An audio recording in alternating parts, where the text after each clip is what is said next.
O Senhor esteja convosco.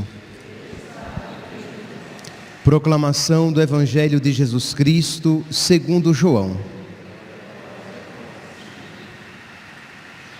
Naquele tempo, Maria estava do lado de fora do túmulo chorando.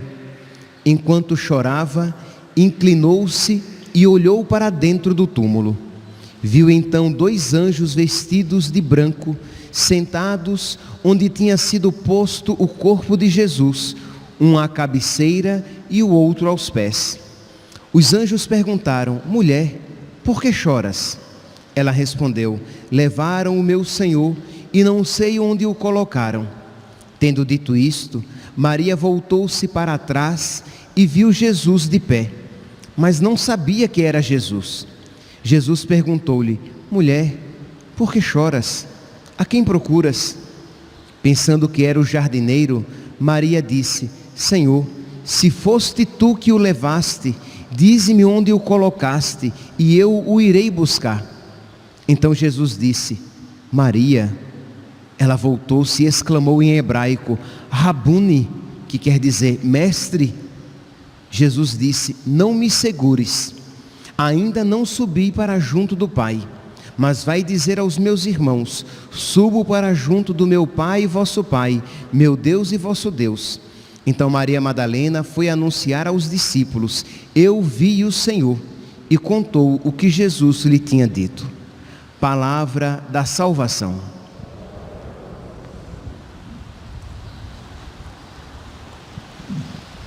Caríssimos irmãos e irmãs, nós estamos celebrando a 8ª de Páscoa, esta semana em que nós celebramos esses dias como se fosse um único e mesmo dia, isto é, colocar toda a nossa alegria neste único dia, no dia de Páscoa, que é tão grande, que para isso então nós celebramos este mistério durante 8 dias. E os evangelhos serão todos eles relatos da paixão.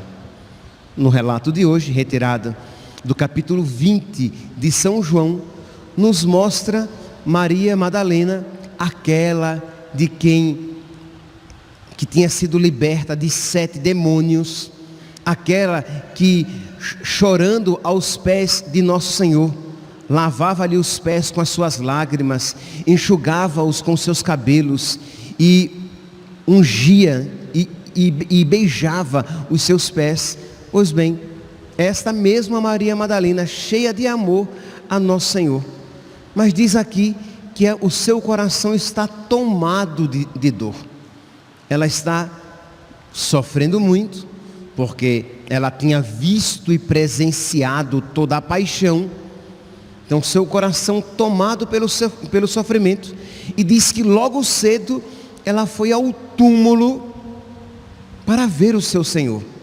Imagine aqui, meus santos, como o sofrimento às vezes, e não poucas vezes, como o sofrimento nos cega e nos impede até mesmo de fazer alguma reflexão, porque imagine como é que ela iria rolar a pedra do túmulo. Ela não pensou, ela foi ao túmulo. Diz então que ela estava do lado de fora, chorando, e enquanto chorava, inclinou-se para dentro do túmulo. Viu os anjos vestidos de branco, sentados onde tinha sido posto o corpo de Jesus, um à cabeceira e outro aos pés. Ora, ela olhou para dentro, ela viu então o pano com o qual tinha sido coberto, enrolado o corpo de Nosso Senhor, e isso não a fez refletir sobre a possibilidade da ressurreição de Nosso Senhor. Mas o seu sofrimento era tão grande que ela só pensava na sua dor. Aqui, meus santos, é um ponto interessante para nós refletirmos, principalmente quando passamos por alguma dificuldade. pedir a Deus que nos dê serenidade, pedir a Deus que nos reacenda ainda mais a fé, para que a tribulação, a dificuldade não turve a nossa visão. Pois bem, então ela está ali inconsolável, de modo que, repito, isso comprometeu até mesmo a sua visão das coisas, mas ao mesmo tempo, aquela que sofria muito, a Deus amava. Ela amava muito nosso Senhor. Aquele sofrimento era proveniente aquele grande sofrimento era proveniente do seu grande amor por Deus, de modo que ela chega ao túmulo, vê o túmulo aberto, vê 2 anjos que com ela falam, e mesmo assim isso não a consola. Imagine, ela viu os anjos perguntam por que é que ela está chorando, e ela diz: levaram o meu Senhor e não sei onde o colocaram. Mas a presença dos anjos não a consolou. Aqui é interessante, isto é, o seu coração só se consolaria com Deus, o seu coração só se consolaria com Jesus, de modo que mesmo diante de criaturas tão excelentes, tão belas, tão grandiosas, o seu coração não se deixa consolar. É um ensinamento, meus santos, tão grande para nós, de nós pedirmos a Deus que nos conceda esta santa tristeza, que nos conceda esta sabedoria, de modo que nós usemos de tal modo as coisas que passam, mas que queiramos abraçar as que não passam, que nós não nos iludamos com as coisas e nelas descansemos o nosso coração, mas que descansemos o nosso coração apenas em Deus, que nós aprendamos que só Deus basta, como diz aquele salmo, do qual eu gosto e já falei aqui a vocês, o Salmo 72, versículo 25, se vos possuo, nada mais me atrai no mundo, mas se não vos possuo, nada me alegra no mundo, nem a presença dos anjos. Se não vos possuo, se não vos tenho, nada mais importa, eu não tenho alegria em nada, mas se eu vos tenho, então eu tenho tudo.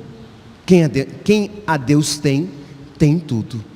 Meus irmãos, que neste tempo, não apenas neste tempo pascal, mas nós precisamos então, nesta semana de uma maneira particular, pedir a Deus então essa sabedoria, que nós aprendamos a nos regozijar, que nós aprendamos a saborear Deus, que nós valorizemos e nos encantemos com Deus. Nós temos Jesus na Eucaristia, e isso deveria fazer com que os nossos corações, porque é o mesmo Jesus na Eucaristia e Jesus ressuscitado, aqui falando com Maria Madalena, é o mesmo Jesus. E se nós não nos encantamos, se o nosso coração não se consola, é porque nos falta, meus santos, fé e amor. Nos falta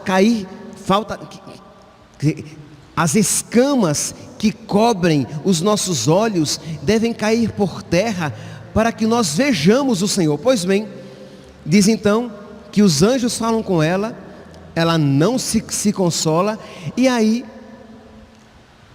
Jesus, a quem ela achava que era o jardineiro, conversa com ela. Diz aqui que Jesus lhe perguntou: mulher, por que choras? A quem procuras? Mas o seu sofrimento era tão grande que ela nem reconheceu Jesus. Pensando que era o jardineiro, Maria disse: Senhor, se foste tu que o levaste, dize-me onde o colocaste, e eu o irei buscar. Como, mulher? Você vai conseguir carregar um homem nas costas? Isto é, ela estava ali, mas estava tão desatinada que eu vou buscá-lo. eu consigo. E não conseguiria, mas ali era puro coração, era puro amor e ao mesmo tempo sofrimento, que turvava a sua visão interior, de modo que ela não reconheceu o Senhor à primeira vista. E Jesus então se dá a revelar, diz Maria.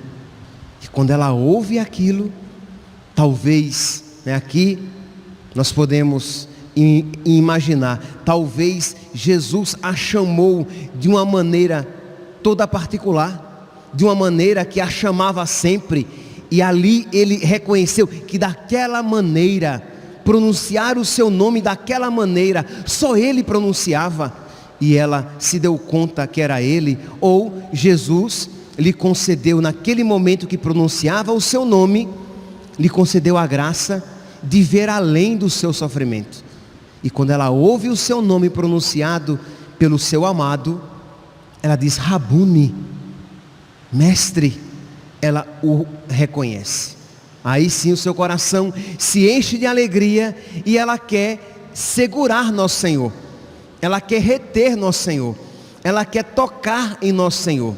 E nosso Senhor diz aqui uma frase, à primeira vista, não muito compreensível. Jesus diz, não me segures, ainda não subi para o Pai. Ora, mas ela poderia dizer, Senhor, mas quando o Senhor subir para o Pai, eu não poderei segurá-lo mais. Então, ou eu seguro agora, ou eu não seguro mais. Mas Jesus, meus santos, com a sua ressurreição, ele inaugurava uma outra maneira de intimidade. Não apenas um tocar físico, não apenas um segurar e um abraçar humanos, mas por meio da graça, Jesus pode tocar profundamente o nosso coração. Por isso, meus santos, que repito, entre Jesus no altar, entre Jesus Eucaristia e Jesus aqui, que com Maria Madalena se aproximava, a única diferença é a aparência, mas a eficácia é a mesma, é Jesus Cristo ressuscitado, vivo, que nós recebemos na Eucaristia, e Ele quer nos tocar, Ele quer encher o nosso coração com a sua presença, Ele quer encher o nosso coração com a sua alegria, Ele quer nos dar a graça de amá-lo e de amá-lo muito. Por isso, sempre, mas hoje de uma maneira particular, diante deste Evangelho, nós devemos suplicar a nosso Senhor que nos conceda um amor semelhante como Ele concedeu a Maria Madalena, para que nós, meus santos, aprendamos a desejá-lo e a desejá-lo muito. Imagine, meus santos, para nosso Senhor ninguém mente. Quando nosso Senhor nos faz uma pergunta, quando Deus nos faz uma pergunta, é apenas a verdade que sai dos nossos lábios. Quando Ele perguntou a Maria Madalena, por que choras? Ela respondeu, eu choro porque levaram o corpo do meu Senhor e eu não sei onde o colocaram. E se Jesus perguntasse a você, José, Antônio, Francisca, por que choras? Qual resposta sairia dos seus lábios? O que é que de verdade tem contado na sua vida? O que é que de verdade tem ocupado o seu coração de tal maneira que tem tomado conta até mesmo dos seus afetos? Que resposta você daria a nosso Senhor? Será que você daria, Senhor, eu choro porque eu não te amo tanto quanto eu deveria? Seria uma resposta bonita. Senhor, eu choro porque eu ainda não estou definitivamente na tua presença. Seria uma resposta mais bonita ainda, né? São Paulo, para mim, eu gostaria de partir para estar com Cristo. Era essa a vontade de São Paulo. Santa Teresa, morro, por que não morro? Por que não morro logo para me encontrar contigo? Então, respostas belíssimas. Mas que resposta nós daríamos? Choro, Senhor, choro, vivo chorando, porque não tenho dinheiro suficiente Vivo chorando porque não tenho os afetos que eu gostaria de ter. Vivo chorando porque a minha vida não é como eu gostaria que ela fosse. Podem ser, meus santos, até respostas humanamente dignas, mas tão materiais, né, que tem a altura de um voo de uma galinha. Isto é, nós não conseguimos nos elevar das coisas materiais. Coisas justas, quem é que não quer pagar as suas contas? Coisa justa, quem é que não quer ter uma companhia, né? Aqui eu falo para os homens casados, as mulheres casadas, ou para aqueles que querem se casar. Coisas justas, quem é que não quer isso? Coisas justas, quem é que não quer ter a saúde e uma vida tranquila? Mas se é só por isso, principalmente por isso, que o nosso coração chora, nós somos simplesmente pedaços de carne que não tem amor nenhum a nosso Senhor. Que hoje, meus santos, neste dia em que nós nos voltamos para esta mulher apaixonada ao ponto de verter lágrimas por nosso Senhor, que nós peçamos a Deus, mas peçamos com sinceridade: Senhor, me ensina a te amar, e me ensina, Senhor, a ver que tu és verdadeiramente amável, que tu és o mais desejável de tudo neste mundo, de modo que, se eu tiver de sofrer, que eu sofra por não te amar mais, e que eu queira, Senhor, te amar mais a cada dia. E aqui neste mundo, a cada dia poderemos crescer mais no amor de Deus, e que eu te ame mais, e quanto mais te amar eu queira cada dia mais. E nós veremos, meus santos, de verdade, que isso não é poesia religiosa, mas que a verdadeira felicidade consiste em possuir Deus, em ter Deus e ser de Deus. Eu sou do meu amado, o meu amado é meu. De modo que nós, quando rezarmos aquele versículo 25 do Salmo 72, nós não digamos apenas de boca, mas digamos de fato: se vos possuo, Senhor, nada mais me importa neste mundo. Louvado seja nosso Senhor Jesus Cristo, para sempre seja louvado.